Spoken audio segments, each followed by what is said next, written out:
আজ ঘুম থেকে উঠতেই অনেকটা দেরি হয়ে গেল। চোখ যখন খুললাম ঘড়ির দিকে তাকিয়ে বুঝতে পারি আজকের সকালটা শুরু হয়েছেই তাড়াহুড়োর মধ্য দিয়ে। আর দেরি হলেও সংসারের কাজ তো আর থেমে থাকবে না, তাই উঠে পড়েই একে একে সব বাসি কাজগুলো শেষ করার চেষ্টা করেছি। রান্নাঘরের কাজ থেকে ঘর গোছানো, বাসন ধোয়া, সব কিছুই যতটা তাড়াতাড়ি সম্ভব কমপ্লিট করে নিয়েছি। তারপর কয়েকদিন কি বলতো, এই গরমটা যেন অসহ্য হয়ে উঠেছে। সকাল থেকেই চারপাশে গরমের একটা চাপা অনুভূতি আছে, মানে কাজ করতে করতেই শরীরে একদম ঘেমে একদম একাকার। তাই সব কাজ শেষ করে স্নানটাও করে নিয়েছি বুঝলে। আর এখন চলে এসেছি ছাদে, জামা কাপড়গুলো মেলে দেব। আকাশের দিকে তাকালে মনে হচ্ছে সূর্যটা যেন আজ আরও বেশি উজ্জ্বল। এত রোদ উঠেছে যে সকাল থেকেই তার তাপ চারিদিকে ছড়িয়ে পড়েছে, আর বেলা বাড়ার সঙ্গে সঙ্গে তাপমাত্রা আরও বাড়বে। তাই এই গরমের দিন আমাদের সব সময় চেষ্টা করা উচিত যতটা সম্ভব সকাল সকাল গুরুত্বপূর্ণ কাজগুলো শেষ করে ফেলা, তাহলে শরীরও একটু ভালো থাকে আর কাজের চাপও কম লাগে। যাই হোক, আজকের সকালটা একটু ব্যস্ততার মধ্যেই কেটে গেছে। এখন কিছুক্ষণ বিশ্রাম নিয়ে দিনের বাকি কাজগুলো শুরু করব। তো তোমরা সবাই আমার সাথেই থাকো এবং পুরো ভিডিওটি দেখবে, আশা করছি তোমাদের ভালোই লাগবে। নমস্কার, কেমন আছো সবাই? আশা করি সবাই খুব ভালো আছো, আর আমরাও বেশ ভালো আছি। আমি সুমি, আজকে আমার আরও একটি নতুন ব্লগে তোমাদের অনেক অনেক স্বাগত জানাই। তোমাদেরকে তো বলেইছিলাম যে আমার বাড়িতে কিন্তু মিস্ত্রি লাগবে। আসলে ওপরে দোতলাটা না একটু পুট্টির কাজ চলছে, তারপর ভাবছি রংটাও কমপ্লিট করব। আর তোমরা অনেকেই হয়তো জানো, বাড়িতে মিস্ত্রি লাগলে কাজের কিন্তু কোনো শেষ থাকে না, আর বাড়িতে একটা সব সময় কিন্তু ব্যস্ততা কাটে। তাই আমারও কিন্তু এখন সেরকমই অবস্থা। আসলে কি বলো তো, বাইরে দেখতেই পাচ্ছ মানে প্রচুর রোদ, আর তার উপরে ভীষণ গরম। আর সংসারের কাজ মানে ওপরে দোতলার ওপরে কিন্তু যাওয়া যাচ্ছে না। ঘরের যত মালপত্র সব কিছুই কিন্তু ওপরে বারান্দার মধ্যে রাখা রয়েছে, আর ঘরের ভিতরে কাজ চলছে, বুঝতেই পারছো। আবার তারপর এই পাশের রুমটাও কাজ হবে, বারান্দাটাও হবে। তো ওপরে অবস্থা প্রচণ্ড খারাপ, তাই জন্য আমি কিন্তু দেখো নিচে থেকেই ব্লগটা স্টার্ট করেছি। আর নিচের ঘরগুলো একটু ভালো করে ডাস্টিং করছি, এই আর কি।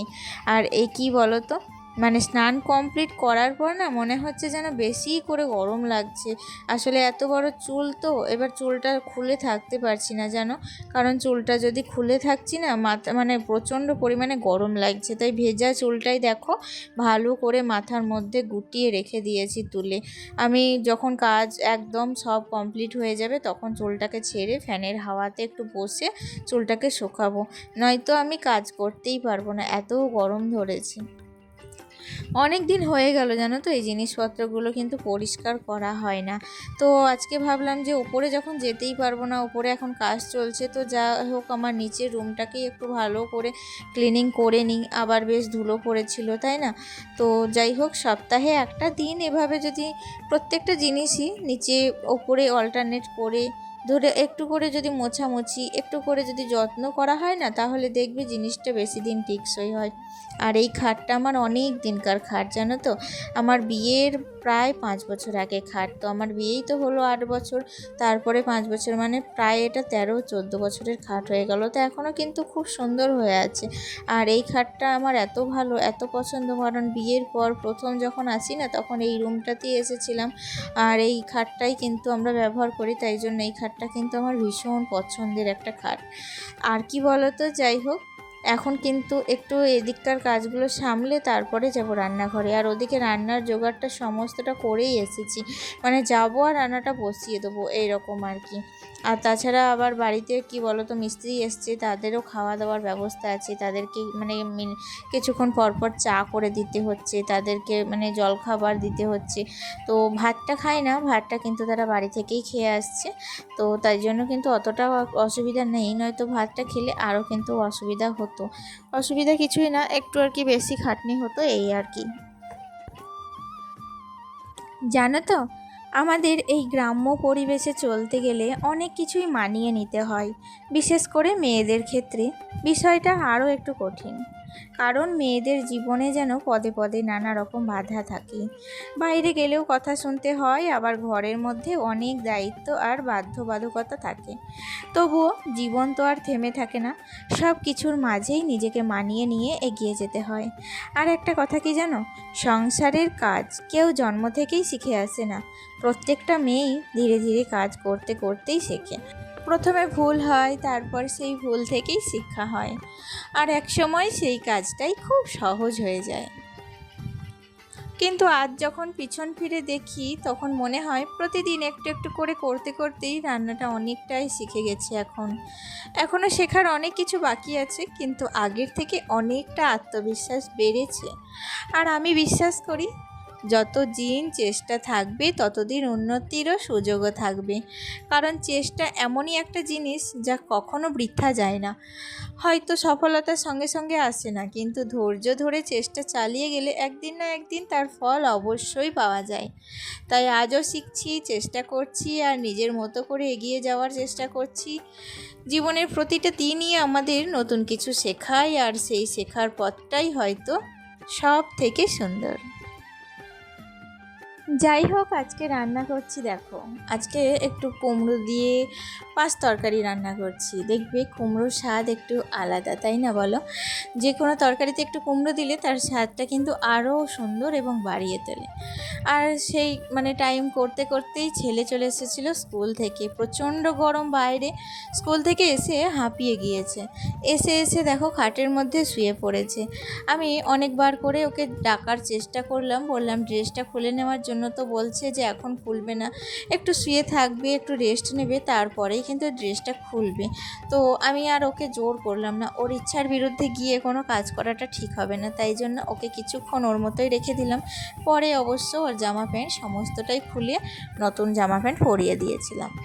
আর ততক্ষণে আমি চলে এসেছিলাম আবারও রান্নাঘরে, কারণ এখন বাকি কাজটা আমার রান্নাঘরেই আছে। সংসারে টুকিটাকি কাজ আমার সকালের দিকে যা থাকে সেগুলো সব করে নিই, তারপর দুপুরটা কিন্তু আমার রান্নাঘরেই কাটে। আর একদম রান্নাঘর থেকে ছুটি হয় কখন বলো তো?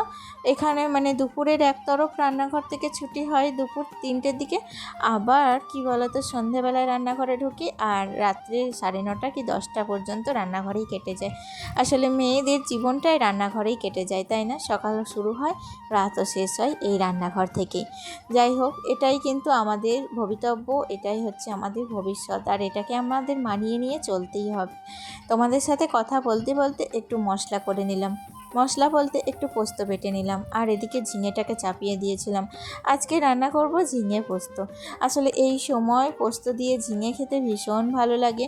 তার উপরে যদি একটু আলু দেওয়া যেত তাহলে আরোই ভালো হতো, কিন্তু আমি চাইছিলাম একটু শুধু ঝিঙে দিয়ে রেসিপিটা করতে, তাই জন্য শুধু ঝিঙে দিয়ে পোস্ত রেসিপিটা করলাম। এটা কিন্তু ভীষণ সুন্দর একটা রেসিপি, আর খুব তাড়াতাড়ি রান্না হয়ে যায়, জানো তো।